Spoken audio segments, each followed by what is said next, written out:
President Bola Tinubu 3 weeks in government has been seen by many as remarkable, while some see it as initial gragra. What are the highlights of Tinubu's first 3 weeks in office, from the removal of petrol subsidy to the sacking of the former CBN governor and recent removal of heads of security agencies in the country? These are the issues we'll be discussing on this week's edition of Editors Hangout on Diamond 88.7 FM, where we have extraordinary editors to dissect issues of national interest. And this week will not be an exception, as we have extraordinary editors in the studio to dissect the 3 weeks of Tinubu administration in the country. Abiodun Akinwumi is my name, and I will be your anchor person on this edition of Editors Hangout on Diamond 88.7 FM. And you at home, you can also join us on the program when it is time. We open the studio's line for you. And in the studio with me, I have Michael Onariwaju. He's a veteran journalist and also the general manager, Diamond FM Ilorin. Good morning, sir. Good morning to our esteemed listeners. We also have a veteran journalist, a journalist of repute. He's an experienced journalist. Is Oduwole Adedeji. He's the editor-in-chief of Nigerian Express newspaper. Good morning, sir. Good morning, my brother, and good morning out there. Okay. Eda, let's look at the 3 weeks of Tinubu in office. Okay. What are your high points, low points in this 3 weeks administration? Well, let me start like this. I don't agree with the term being used that the president sacked the CBN governor. Suspension. He is a suspension. Because he's a public officer, and if there are things discovered to be inappropriate in his functions, he is first of all placed on suspension, and investigation continues. And when he's recommended for sack, then the president will take to the Senate for approval. So I think people have been misusing that. And I want, from that, I want to say he has come on board. President has come on board to show that he is well prepared for the job. And you can see the way he's acting. Within 15 days, see what he has done in terms of appointment, in terms of beaming searchlights on some key areas. And I happen to be one of those who strongly opposed the removal of a subsidy. But as much exposed as I would think I was before then, he came. And one thing I admire about him was when he was campaigning, he said so. And he got there within 30 minutes in power. That was what he announced that he did. And through him, much that I agreed before that people were just using that opportunity to make us dry. I mean, one would not know that it is either we stop it that way and we get people exposed, and then we begin to find our level from there.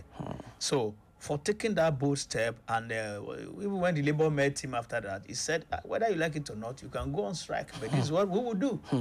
So I see him behaving like somebody, and he's playing to type anyway. He is prepared for it, and I won't be surprised anyway, because I happen to be part of the 1993 June 12 thing, and I know that they were one of our leaders who were so close to MKO that time. I was an employee of MKO that time. Okay. And then he was always with MKO, and everything that we knew as a house member, that was the agenda of MKO, is what Tinubu is doing now. So, and renewed hope. You can see the trend. Funny enough, MK was an accountant. Tinubu is also an accountant. Maybe that's the style of accountants when they get to power. But you have to account for every penny. His records in Lagos is one of the facts that make Nigerians, even those who ordinarily would have loved him to be there, people are still making references to his records in Lagos, and he has proves us right. Within this short time, see what he's been able to do. I think it's a good thing beginning to happen. Thank you very much, Adedeji. Now let's look at Tinubu antecedent compared with his predecessor. And in one of the viral video, Buhari was in the US saying they call him Baba Go Slow. Yes. So with Tinubu now, can we say it's also a Baba Go Slow or Baba Go Fast? As some people, Baba too fast. Baba too fast. As some people have been saying. So let's compare and contrast the two. Yes, when to attain good governance, we have to see actions coming up. And by and large, I've seen President Bola Ahmed Tinubu as working towards attaining good governance. And as earlier stated, from Hope 93 to Renew Hope 2023. And this snowball into farewell to poverty. And before we can say farewell to poverty, we have to redistribute wealth.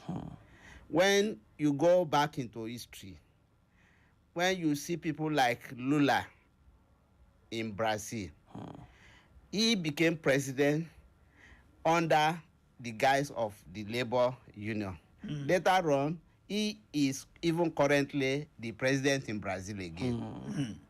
And if you look at the antecedent of Napoleon, leaders, world leaders, Bonaparte, that wants to achieve greatness must have the courage, must have that political will. So far, so good. What I can see in his administration is that he has exerted that political will. And it is that political will that can move the nation forward. Without the political will, the nation will not move forward. Without the courage that he has so far shown, we'll still be where we are. There is need for a change, and that change has started. Thank you very much. Eda, let's look at the style of Tinubu's removing and suspending people that's working with President Buhari. Someone was jokingly saying it on social media yesterday that don't expect any breaking news this night. President Tinubu is not in the country. Now, most of the announcement will be later in the night. Maybe around 8 p.m., 9 p.m. When even those that will be removed from office or have been suspended will have even gone home. Let's look at the style of his 3 weeks in office. I think Mawa said it all. We have world leaders before now who adopted this same style. And at the end of the day, we have seen some of them many years after, still coming back to be the president of the same nation. That means if that was their style, initially, it would be such that some people will find it too rash. Too rash. I want to use that, too rash. But at the end of the day, along the line, everybody agreed that was the right thing the person was doing. And so, on my way here, there was a joke being cracked somewhere. And they said, every political appointee still in office now, each time he's closing what he did, he packs everything. Even those that have been appointed now, the same thing can come back to them. He packs everything because not until he finds himself still there the following morning, he is not too sure. So that kind of thing is good, keeping people on their toes. And to be accountable. And that would naturally make them accountable. And that's the good style that he has adopted. And you can see, look at him. The day he was inaugurated, he was not reading any prepared speech. He was talking. And that means from Bennett's heart. Bennett's heart. He was talking.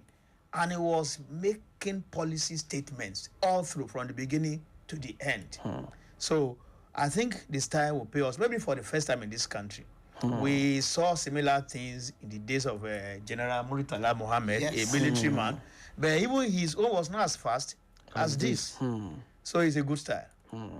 Thank you very much. Now let's look at the appointment he has made so far, especially the new IG.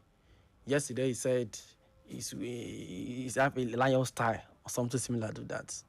Let's look at the profile of Egbetokun and his new role as the new Inspector General of Police. We should not forget that in 1999 he was the aide-de-camp for Tinubu when he was the governor of Lagos State. Let me tell you one thing.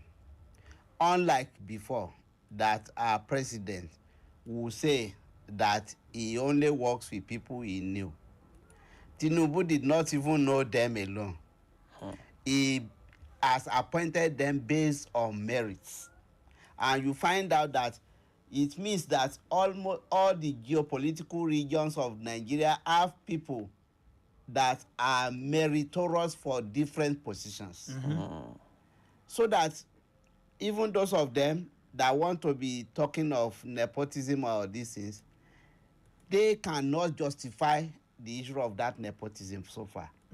With the appointment he has made so far, it means that he has known the length and breadth of the country. He has made friends. He has stretched his hands across the Niger. Yes. He is not a neophytic leader who is restricted to his own geopolitical zone alone. He has shown himself as a national leader who understands the nitty-gritty of governance and who understands what is happening in the various geopolitical zones of the country. Like, for instance, look at the appointment of the chief of defense staff. He is from Southern Kaduna, and the security challenges in Kaduna is much more higher than other areas. Especially that Southern Kaduna. Yes. So that at least if a man who is the chief of defense staff comes from that zone, he will be much more committed into solving the security challenge in that zone. And moreover, you find out that the bandits that migrated to places like Samvara and some of the northwestern zones actually originated from the Kaduna axis. And most of these bandits, why are they into banditry? Is it not on precious minerals? Is it not part of the end result of smuggling? You get the point there. So all these are challenges, and the appointment of Egbetokun, for instance, if you look at his antecedents, he has been a policeman to the core. He was a commissioner in Kwara. And Kwarans are seeing the changes in the security architecture of the state while he was here. It was during his time that Togri was reduced to the barest minimum in Kwara State. It was during his time that the era whereby thugs are referred to as good boys was put to an end. So definitely, if he could display that on the national level, it's only in Nigeria that army comes into internal security. They are meant for external aggression. It is the police that is meant to actually police the civilians. And now you even see the army on the highway. And I am not surprised that Tinubu thought and feel that we are in a democracy. And that was why Nuru Ribadu is appointed as National Security Advisor. Unlike before, whereby you bring in a retired general. Who was part of whatever before. Who was part of the problems you have at hand. To come and now be the National Security Advisor again. And we have a retired colonel that was even the director of customs. Yes. For 8 years. For good 8 years. So the